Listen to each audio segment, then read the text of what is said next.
कभी इस देश में ST, SC, EBC, minority, OBC सभी दलों को मिला लीजिए तो 80-85% सांसद है।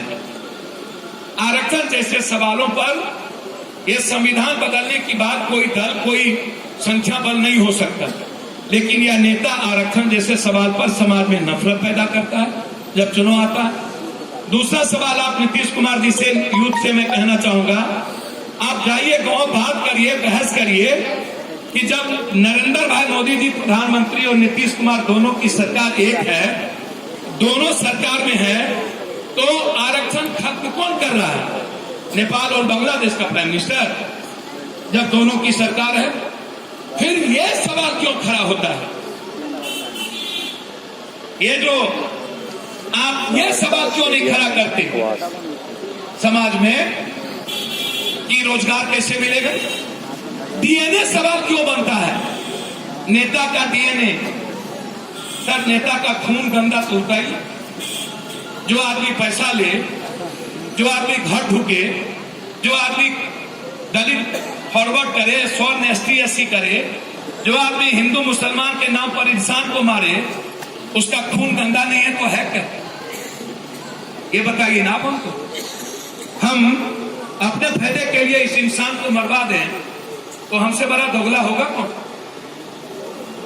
सिर्फ एक वोट के लिए, सिर्फ एमपी बनने, एमएलए बनने के लिए जब हम मुल्क का मुल्क मुसलमान को काटने लगे, मुल्क का मुल्क हम हिंदू हिंदू करके हिंदू को बात करें, मुल्क का मुल्क जब अधिकार का सवाल आता है, एसटी एससी का वोट की बारी आती है, तब 28% दलित एसटी एससी ईबीसी को बाप बना लेता है ये लोग, जो अत्यंत पिछड़ा गरीब लोग हैं। तब कहता है मेरा बाप आप ही है, पप्पू यादव, पप्पू कुशवाहा, पप्पू झा, पप्पू सिंह। तब कहता है कि आप ही सब कुछ है। लेकिन जब उसके राइट की बात आती है तो एसटी एससी और स्वर्ण हो जाता है, एसटी एससी और पप्पू यादव हो जाते हैं।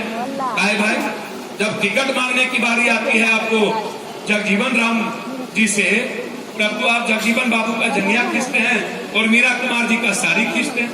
जब टिकट बारी लेने आता है रामविलास के पार्टी से, जब आप दोनों का बेटा का जंगिया खींचते हैं, आप सब परिवार जंगिया खींचते हैं।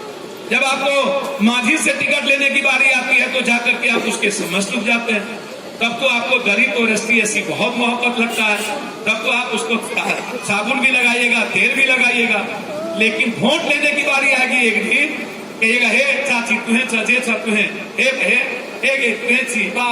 थोड़ा अलावा कोई ना। लेकिन जैसे ही उसके राइट और उसके रेस्पेक्ट का बात आता है तो फिर यह नेता बाइफरकेट करता है समाज को कास्ट के आधार पर, और वो कहता है कि मेरा खून को गाली दे दिए। खून तो गंदा है ही हम लोगों का। वोट के लिए कभी आप किसी को गरियाते हैं, कभी किसी को गरियाते हैं। वोट के लिए आप फैजाबाद, धनबाद नाम बदल देते हैं। ये शेरशाह सूरी ने सड़क बनाया, पप्पू यादव के बाप ने तो बनाया नहीं, पप्पू यादव के नाना और दादा ने तो बनाया नहीं, और हम शेरशाह सूरी जिसने सड़क बनाया, क्या उसकी हिस्ट्री मिटा देंगे नाम बदल जाने से? और आप जब ऐसे सवाल खड़ा करिएगा